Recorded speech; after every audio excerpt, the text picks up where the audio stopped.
అనగనగా ఒక పల్లెటూరిలో లచ్చవ్వ అనే ముసలవ్వ ఊరి చివరన నివసించేది.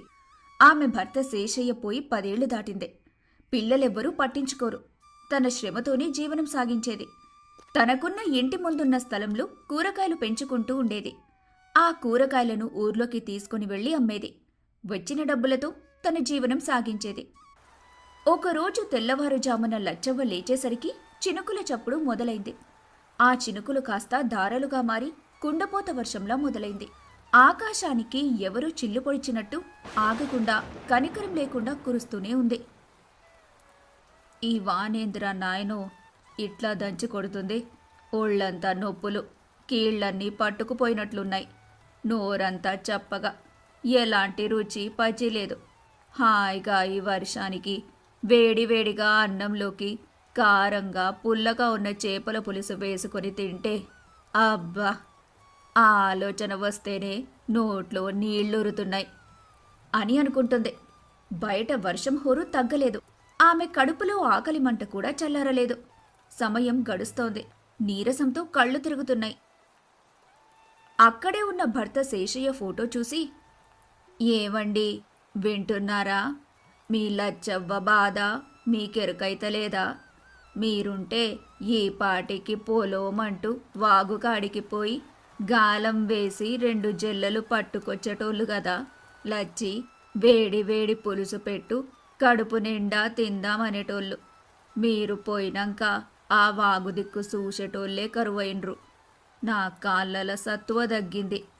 ఈ వానలో బయటికి పోయే ధైర్యం లేదు. కానీ ఆ చేపల కూర తినాలన్న ఆశ మాత్రం చావట్లేదు. ఏం చెయ్యను, నా నాలుక నన్నిట్ల పీక్కు తింటుంది.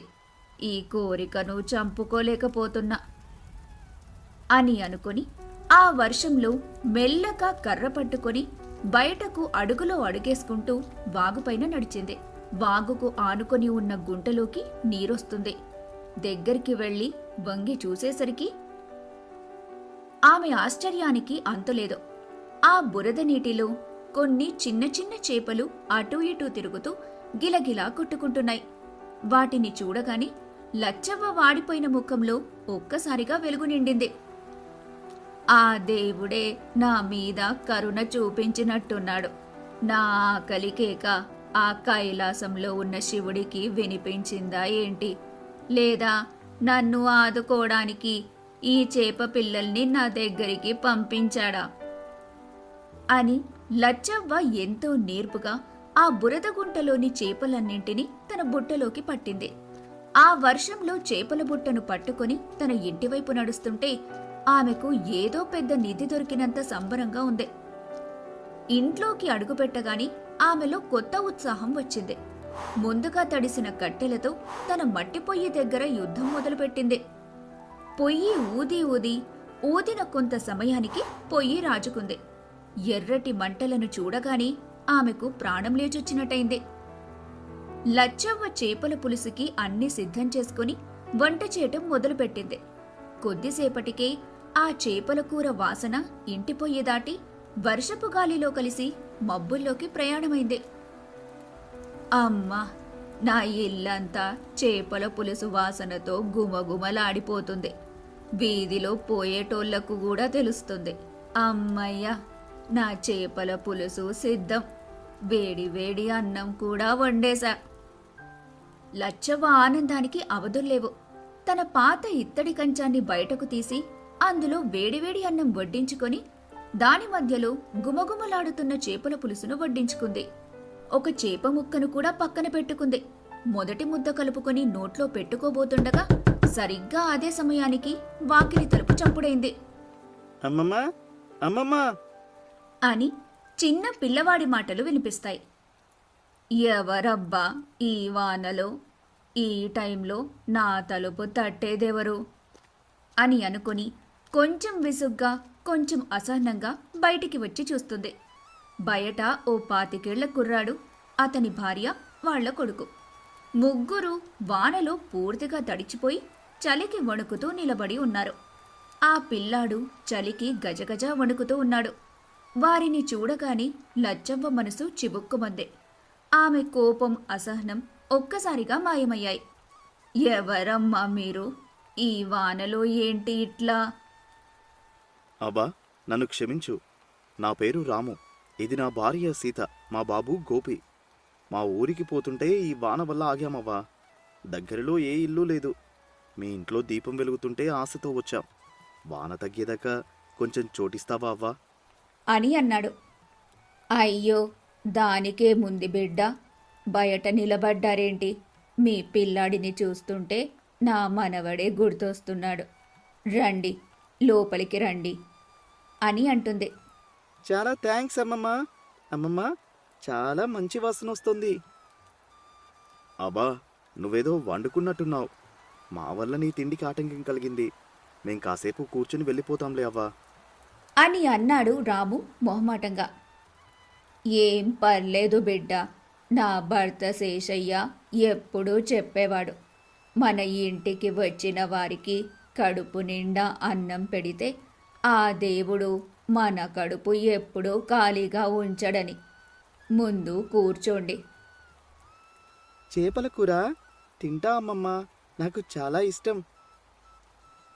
లచ్చవ్వ వెంటనే గోపి పళ్ళెంలో అన్నం కలిపి చేప ముక్కల్లోని ముళ్ళు తీసి పెట్టింది. ఆ పిల్లాడు ఆవురావురుమని తింటుంటే లచ్చవ్వ కూడా వారితో పాటు కూర్చొని తినటం మొదలుపెట్టింది. అవ్వా, ఏం రుచిగా ఉందవ్వా కూర!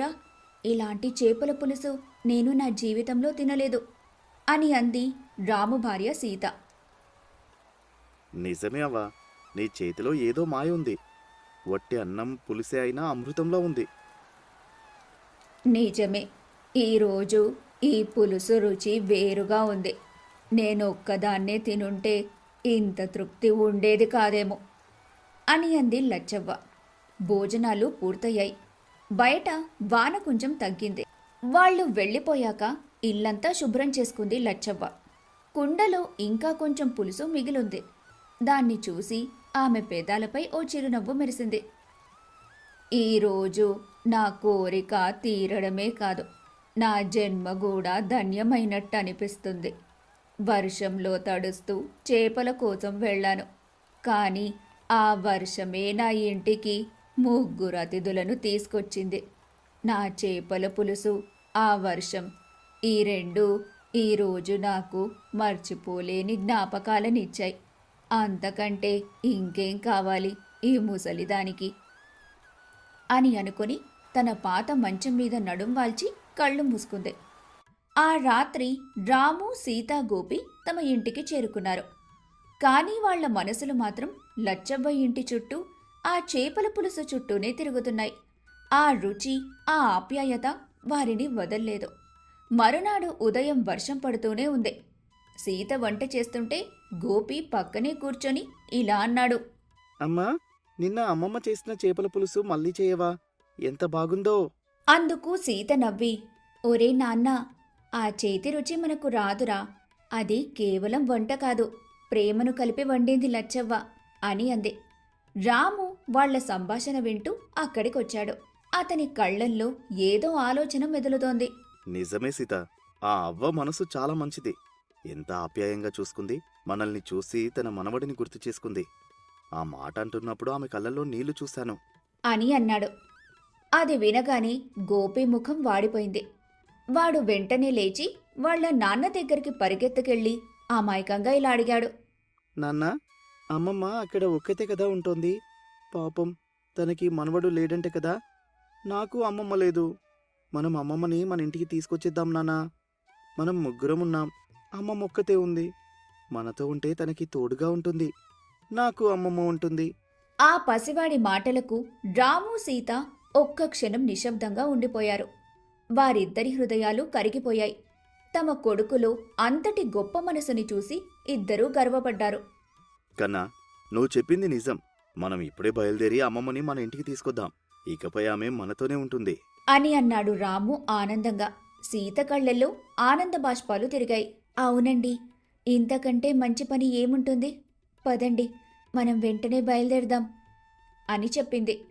ఆ కుటుంబం మొత్తం కొత్త ఉత్సాహంతో లచ్చవ్వ ఊరికి బయలుదేరింది. గంట ప్రయాణం తర్వాత వాళ్ళు లచ్చవ్వ ఊర్లోకి అడుగుపెట్టారు.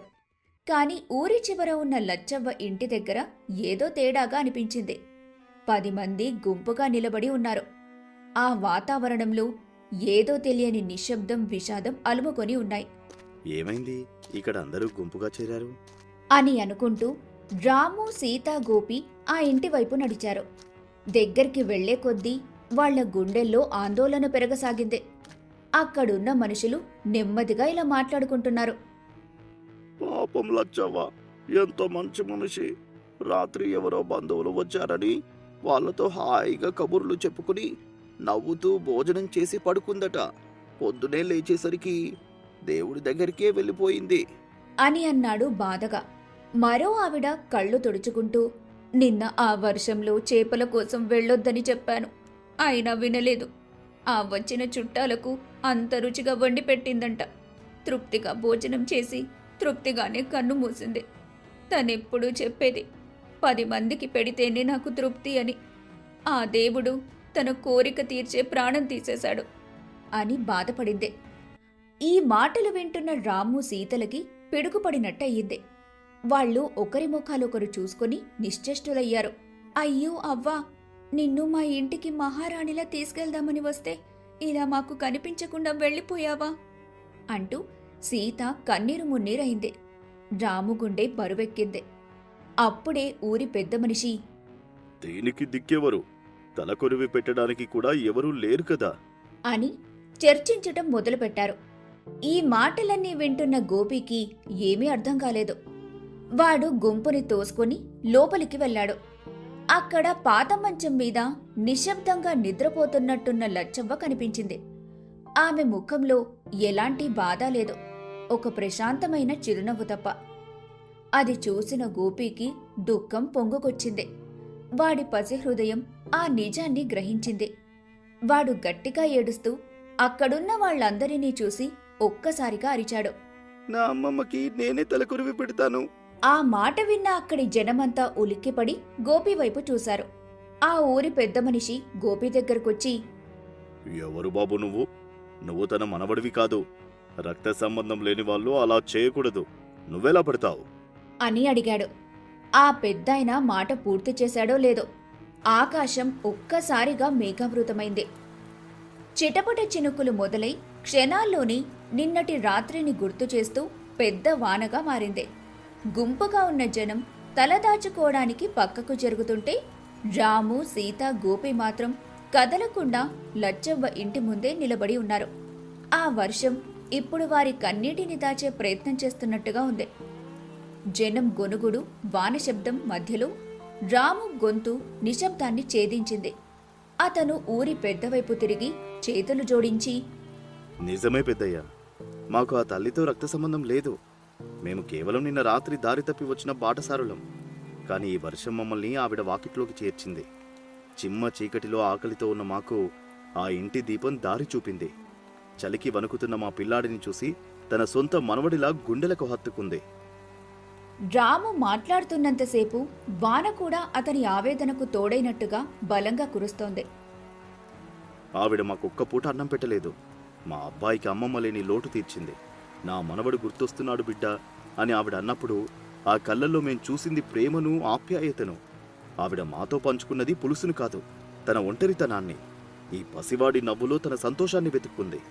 చెప్పండి పెద్దయ్యా, కొన్ని గంటల ఈ అనుబంధం ఏళ్ల తరబడి చూడని రక్త సంబంధం కన్నా తక్కువ? దాంతో సీత కూడా ఏడుస్తూనే, ఆవిడకు మేము మాట ఇచ్చాం, అవ్వా మళ్ళీ వస్తాము అని. మాతో తీసుకెళ్దామని వచ్చాం, కానీ దేవుడు మాకంటే ముందే అవ్వను తీసుకెళ్ళిపోయాడు అని వెక్కి వెక్కి ఏడ్చింది. ఇక గోపి కూడా, ఆమె నా అమ్మమ్మే. నిన్న నాకే ముద్దలు కలిపి పెట్టింది. నా అమ్మమ్మకి నేనే కొరివి పెట్టాలి అని మళ్ళీ గట్టిగా అన్నాడు. వాడి అమాయకపు మొండితనం అక్కడున్న వారి హృదయాలను కదిలించింది. ఊరి పెద్ద మనిషి ఒక్క క్షణం నిశ్శబ్దంగా ఉండిపోయాడు. ఆయన కళ్ళు రాములోని నిజాయితీని, సీతలోని ఆవేదనను, గోపిలోని ప్రేమను ఒకేసారి చూశాయి. ఆయన పైకి ఆకాశం వైపు చూశాడు. ఆ వర్షం ఆగకుండా కురుస్తూనే ఉంది. నిన్న ఈ వర్షమే వాళ్లను కలిపింది. ఈరోజు వాళ్ల బంధానికి సాక్ష్యంగా మళ్లీ అదే వర్షం కురుస్తోంది. ఆయన కళ్ళు చెమర్చాయి. ఒక నిట్టూర్పు విడిచి గుంపు వైపు తిరిగి గంభీరమైన స్వరంతో ఇలా అన్నాడు. ఆకాశం కూడా కన్నీరు పెడుతోంది. ఈ అబ్బాయి అన్నదే నిజం. తన చివరి రోజున ఆ తల్లిని సంతోషపెట్టింది ఈ కుటుంబమే. ఆమె ఆత్మ శాంతించడానికి ఇంతకన్నా మార్గం లేదు. తనను మనవడిలా చూసుకుంది కాబట్టి ఈ అబ్బాయే ఆవిడకు మనవడు. ఈ పసివాడే లచ్చవ్వకు తలకొరివి పెడతాడు. కానివ్వండి. ఆ మాట వినగానే అక్కడున్న జనం గుసగుసలు ఆగిపోయాయి. అందరి కళ్ళల్లో అంగీకారం కనిపించింది. వర్షం నీటితో పాటు వారి కళ్ళల్లో నీరు కూడా ధారగా కారింది. రక్త సంబంధం కన్నా ప్రేమ బంధమే గొప్పదని ఆ వర్షం, ఆ పసివాడి ప్రేమ ఆ ఊరందరికీ నిరూపించాయి.